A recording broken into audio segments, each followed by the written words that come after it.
Hey everyone, it's the Libra Lounge. I'm here at Bayou Theatre Company for their opening night of the play Marie Antoinette, a Trapped Queen.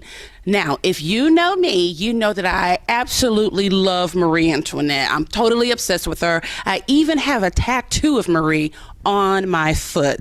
So, we have next to me with his wig cap on. I have mine on too, so we... So we all good. One of the actors of the play, I'm going to let you introduce yourself to our audience. Hello, my name is James West.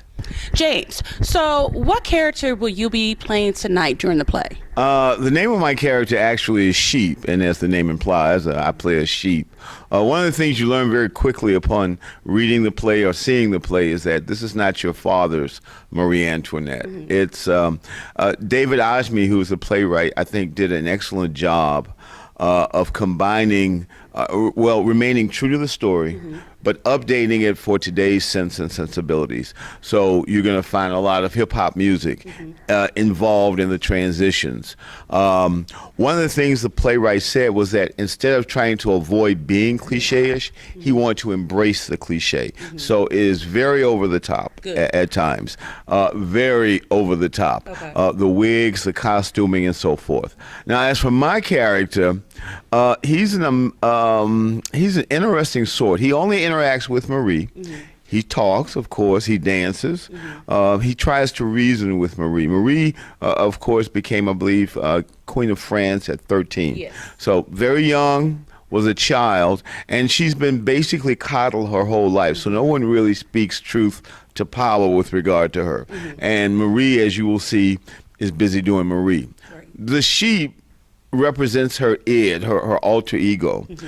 who comes to kind of, he's very snarky with her, very playful with her, mm-hmm. teases her a lot, but he also brings the reality of what's getting ready to happen, which is true of the story. The French monarchy has not done a very good job. Louis is not a very good king.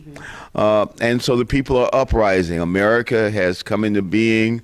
So a lot, Lafayette, of course, is very instrumental with democracy here. Mm-hmm. He brought those ideas and championed those ideas in France. So you see Voltaire and a lot of different individuals beginning their own internal revolution. Okay. Marie basically had no idea. She's coddled. You know, she originally from Germany, moved to France, and basically she's just doing her thing. You know, right. Just cotton. We call it cotton candy nightmare because that's what it is. It's all fun and games until the revolution starts. Now let me ask you, James, do you play a black sheep? I think that there's some aspects to me which of course come because of the music, but I think in the end the sheep has actually a French accent. So I think the sheep is beyond realism to that extent. It's a very surreal character. It's kind of like her speaking to herself. A lot of times, but he also reveals some truth as to why things didn't work out, or why the revolution came, what she missed, and why her life has turned out why it has, with her about to have her head chopped off right. at the time. But he's very playful, very snarky. He's very salacious, crude at times. Like me. I think I might could play the sheep one night. The sheep.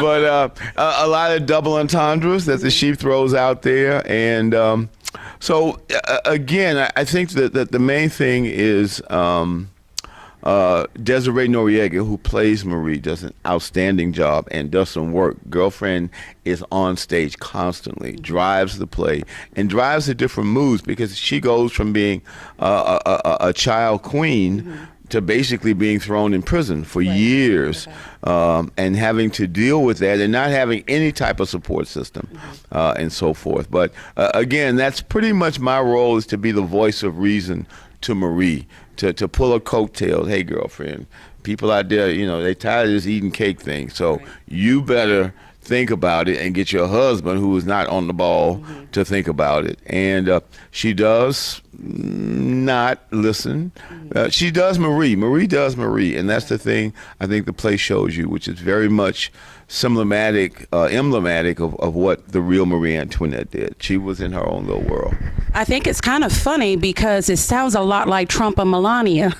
You've got an oblivious queen who has a husband who is running a country and knows nothing about what he's doing. I think I think that's going to speak to a lot of people. I think it's really funny the significance of your character, because there is a movie, Marie Antoinette, by Sofia Coppola. Right, I've seen that movie. And so when Marie, towards the end, she starts to retreat to her little hidden place that Louis has for her, right. And she has baby lambs there. Right. And that's when she's at peace, and it's right around that time when things are getting really, really bad, right when the revolution is starting. Right. And I think that maybe is where David Osme got the idea from, because the lambs remind her of Germany, where she was extremely coddled. There was no tension, no talk of upheaval. Nobody was going to, overthrow the German monarchy at that time.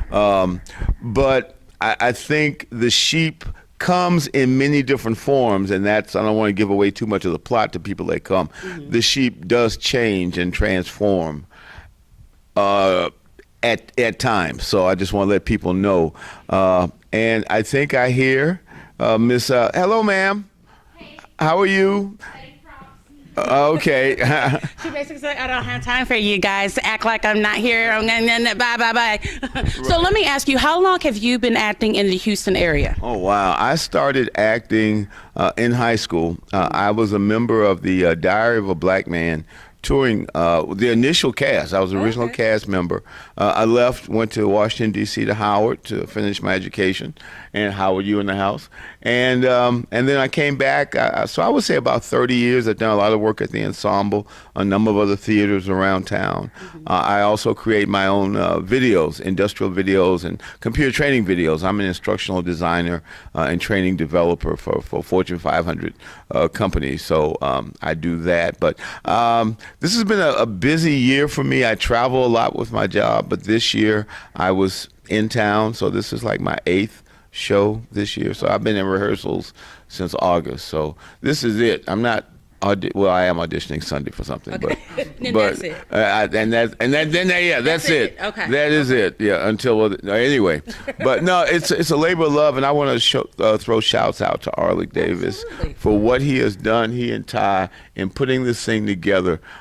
This is not an easy show to mount, even for a larger theater. But for him to come in and using his inventiveness and creativity to create a very different world. And I think that's one of the things that people who've seen the show say, this is just different. It's surreal. It's theater of the absurd. Maybe one better right there. But I think what he's doing, the shows that he's bringing in theater that has an impact. This is a cross-cultural casting, so it's many different ethnic groups in the show, and I think each of them bring their own sense and sensibilities to bear in the production itself, and that's what I think it provides a rich landscape for everybody to work and be themselves, but still be true to the story, because in the end, all stories are universal. Right. All of our joys, our fears, our triumphs, doesn't matter where you come from. We all have to deal with what we have to deal with. Exactly. And I think the ability of this cast, put your wig on, Marie, and come speak. I think she flipped you off. She probably did. Yeah, that's okay. I'll get her back in just a little bit. But no, I think what Bayou Theater is doing, they're making theater accessible to young people. When people hear Marie Antoinette, they think stodgy, old world kind of thing. No. You will hear you will hear a very different soundtrack to this experience and this journey right here. So again, to Ty and Arlick and everybody involved, I just think that they're doing a great job and really making a statement in Houston, and I can't wait to see 5 or 6 years. Ty, you all gonna give me a part now when you get really big, right? Don't act like y'all don't know nobody, okay? Don't act like I want a part 2, okay? Well, James, I know you've got to go backstage and get ready for the play. Since they've done such a fabulous job getting this ready, shall we let them eat cake? We shall let them eat cake and anything they want to in this world. Thank you very much. Thank you so much. I enjoyed it. Come see this show. What he said. Brayden, thank you for choosing to be my next victim because it looks like everyone else kind of like scattered around. Like, they're doing a line through right now. Okay. Yeah. So introduce yourself to the Libra Lounge audience. My name is Brayden Hunt, and I play Joseph in the show, who's Marie Antoinette's brother. Okay, so Joseph, if I remember correctly, is her older brother that she's really close to. Is that the correct Joseph? Yeah, they grew up around the same time, but they were incredibly different as people. Okay. Why is this production so important to the Houston arts, do you think? I think it's relevant with the kind of political climate that's going on right now, how divisive the political climate is right now. And so I think the situation in France during the time of the French Revolution and the situation today have some parallels, not to the extreme that. Well, you could keep your head, Melania. Yeah. Yeah, but I think it's a nice thought piece for what's going on right now. Yeah, there's a lot of things like when I was interviewing James, I'm like, you've got this woman whose husband is running a country and doesn't know what he's doing. I think there's a lot of political messages that are probably going to be in the play tonight. Am I right? Yeah. The play is not preachy, which I think is very effective. I think it's a really good script.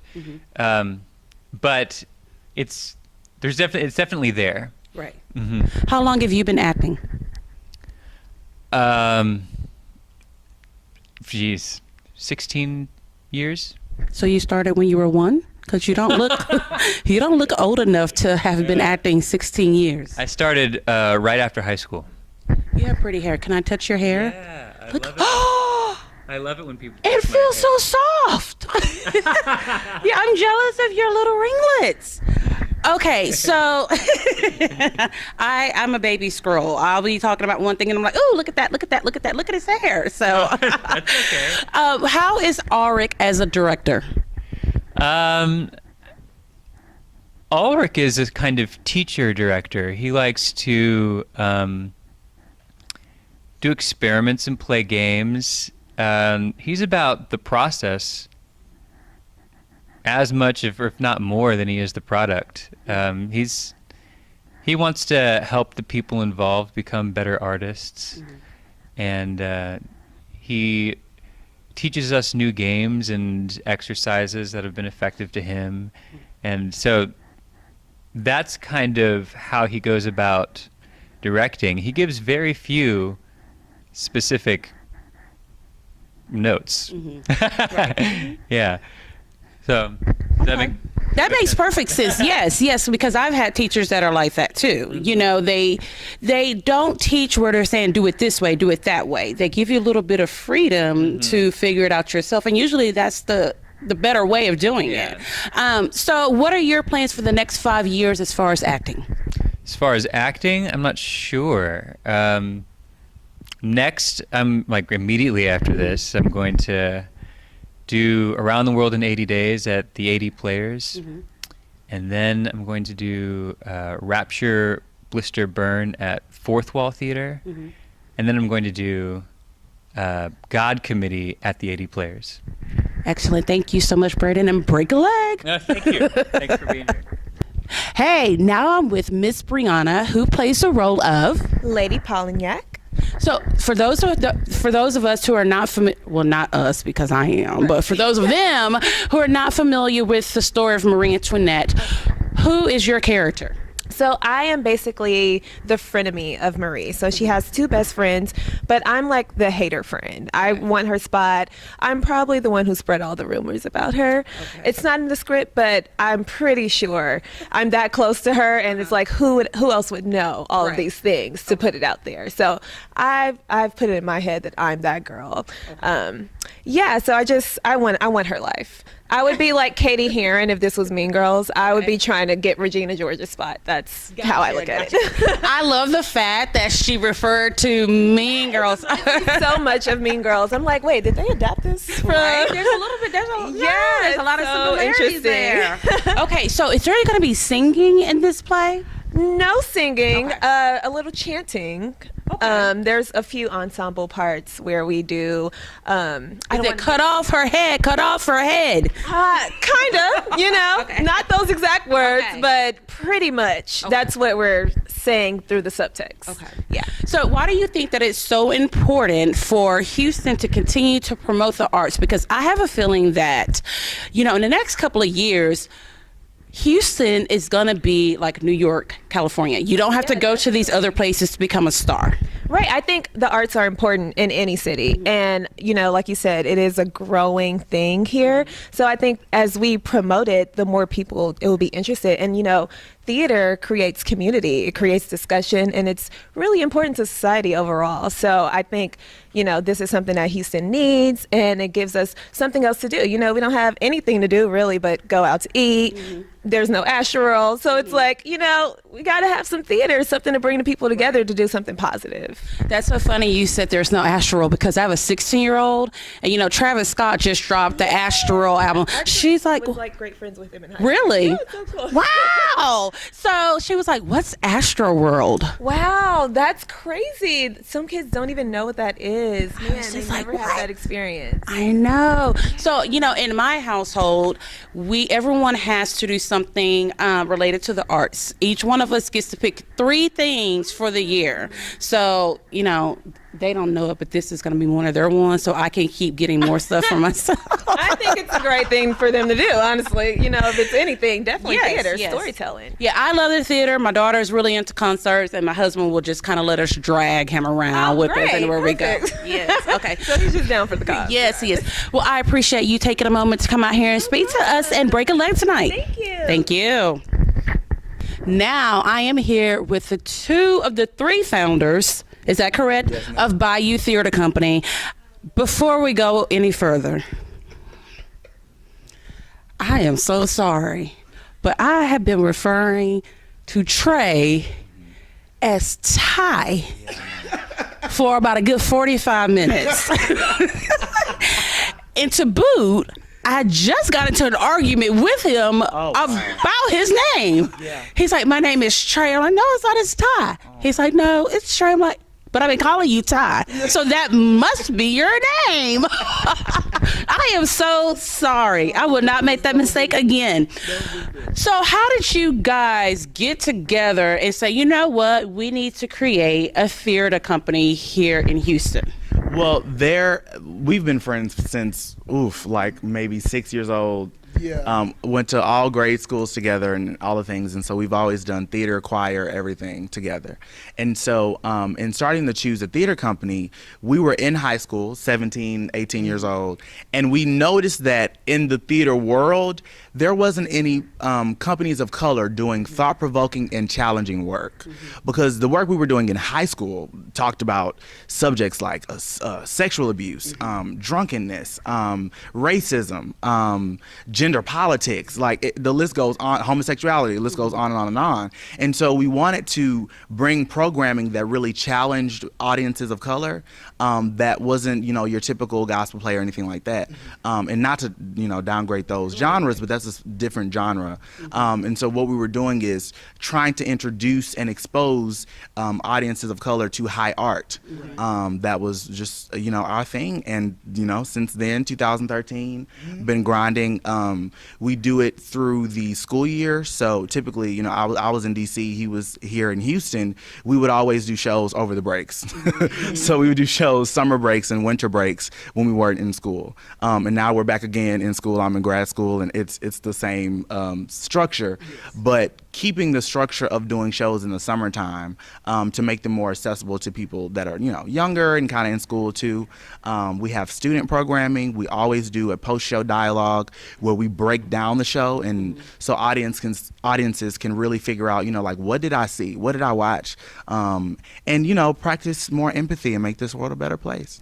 I think this is a grand idea because a lot of people of color, as far as theater, it stops at going to go see a Tyler Perry production, and I'm like, it's so much more. It's so much more than Medea as far as the theater goes. So Trey, aka Ty, he doesn't know that's his name. Why did you guys decide to stick to Houston as a place to open your company? Now, wait a minute. I'm going to reach across. Okay. If my titties touch you or do anything like that, they have minds of their own, okay? I'm just saying, okay? Let's do it. And they're a little bit excited about seeing these red shoes. So, I don't know what they're going to do. Okay. Well, Houston is our home. This is where family is, and this is where we feel as though we can make the best impact.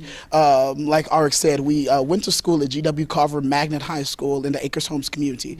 And those who know the Acres Homes community, that is one of Houston's historically black neighborhoods. And so it's deeply rooted in rich history. And so going to a high school that's in that community, we've learned to have a love for not only our people, but also our community. And so what better place to start a theater company for your people than in your community? Right. So our first show was actually done in our own high school. Our first season actually was done in our high school. We did Fences on the main stage, and original production by Ulrich Davis called Gems in their black box. But from there, we've grown, and we've made it a key point to make sure that we touch every single life that is an artist in the city of Houston. Right. That is our job. That's really our driving force behind this entire theater company. Right. So. He was acting real shy, but y'all saw how he snatched that mic. Yeah, right. He know. He was like, he's like, excuse me, Michelle and Kelly. Right, yeah. Beyonce's here. She wants to speak. Yeah. So, there's so many stigmas behind the theater. People say it's gay. Right. It's for white people. Right. How do we break down those walls? Yeah. I think that it comes into programming. What we do is we try to choose shows that speak to all audiences, right? Our seasons, you're going to get a little bit of everything. Mm-hmm. So for this season, we have the Marie Antoinette chaos of mainly cater to women, but also to just people who are just in love with things beautiful, who love her story and are drawn to, what she spoke for. But also we had things like Kill Move Paradise, which was about 4 fallen police brutality victims. And that speaks to the people who really want to be challenged in the theater. And then we have Black Nativity this December, which Trey's directing. That's just good old-fashioned fun, good singing, and that kind of speaks to that gospel kind of genre audience. And so we always, we want to challenge our audiences to maybe try something different, and then you got that one familiar thing in the end. Yeah. So we're trying to give them a full experience and let people know theater is for everybody. It's not just for the old rich white man. And even in some situations where you feel like that's the case, we try to break down those structures and figure out, okay, so how can we get more people that look like us in there? Right. And so on stage and off, we're proponents and we champion the cause of really having people of color involved. Because a lot of people say, and I agree to a certain level, that Hollywood is very whitewashed. Right. But the theater never has been. Right. The theater has always embraced sexuality, cultures. Right. I'm glad you guys are doing this. And Beyonce Ty, I want you to tell our audience how your contact information so they can go and see, what's going on with you guys. Buy tickets. Do you guys sell season tickets? We do. So what we can usually do is if you contact us directly, we can give you a season package. But our ticketing agent is through Today Tix. So if you guys go on Today Tix and search the Bayou Theatre Company and Theater RE, and we're on Facebook at the Bayou Theatre Company, Instagram at Bayou Theatre Co. And reach out to us if you want to come out to audition for our shows. Typically, we have. He was speaking directly to me when he. you know. Did you see that eye contact when he yeah. said, "If you want to come audition"? It's her time. So I don't think I really should have to audition. I think. She said, I want to walk in. I just want to walk in the first day of rehearsal. She's here. I thought he was Beyonce, though. I thought he was Beyonce. Beyonce over there. There we go. Y'all can share the Beyonce title. But engage with us. We're young, we're fresh, we're hungry, and we're trying to do something positive. And we're for all ages. We typically, no, we won't be doing it this year, but we typically have a camp to engage those younger students so that they can, work and train and just get on the main stage one day. So that's what we do. So Trey, before we go, because I know you guys have got to go do everything because the show is getting ready to start. If there's any message that you can give to young actors in the Houston area who are, thinking about, becoming an actor, a singer, anything in the performing arts, but a lot of families discourage that. Yes. Speak to that young artist. Well, I can speak to them by saying, quoting on what you just said earlier about asking the question about theater being gay and all that good stuff. It's entertainment. Right. Yes. And what I was taught back at Prairie View A&M University was that theater is therapeutic. Yes. And with it being therapeutic, the audience has to see themselves in the people that are on the stage. Mm-hmm. If they don't see themselves in the people on the stage, then they check out. Mm-hmm. And so a lot of people either don't go to the theater because they don't see themselves there. Hence the fact of not having too many people of color on stage and all that good stuff. And so, exactly. And so what I would love to say to any young artist is don't give up just because you think of the stigma behind the art form. There is the stigma behind the art form of being every guy that's in theater is gay, or if you're an actor, period, you're going to be broke. You have to live in your car. You have to be a waiter. No, you don't. That stuff doesn't. That you don't have to do those things. And so, if this is your passion, if this is your dream, don't sit on it. My mama always told me, baby, God blessed you with a gift for a reason. So if you sit on that gift, he's going to take it away. He's going to give it to someone who's going to nourish that gift and be a good steward over that gift. And so if this is what we say that we want to do with our lives, let's go in it. Just what did Jones just say? What Jones always say: throw caution to the wind. Throw the caution to the wind and just go straight into what you really want to do. Go into that desire, that passion of being just you. Right. So that's if there's anything that I can tell them, it's just forget about what everyone is saying. If you don't have support from your family, that's fine. Find it in something else. Find your own family. And I think that's a good thing that I love about our theater company is that it's family oriented.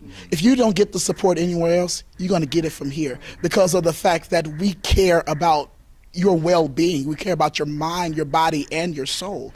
And why do we do that? It's because this art form, it's a beast. Yeah. It's going to take over that whole body some kind of way. And so you have to have something or someone to help nurture and get you to where you need to be. So, and I said all that rambling, all that good stuff to say that, I mean, if you're going to do it, do it. If you're not, then hello, there you go.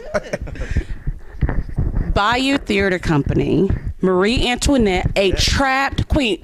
Are we gonna twerk? I mean, I'm ready. We have some hip hop influences here. Okay. Them transitions will get you a little lit. Yeah. Okay. We do like to, give a little nod to the modern culture. So yeah, it might be a little bit, a little bit. So Marie Antoinette is going to run through the 18th. Yes, August 10th through the 18th. You can buy tickets at BayouTheatreCompany.org or at Today Tix, and then you can put in parentheses the Bayou Theatre Company.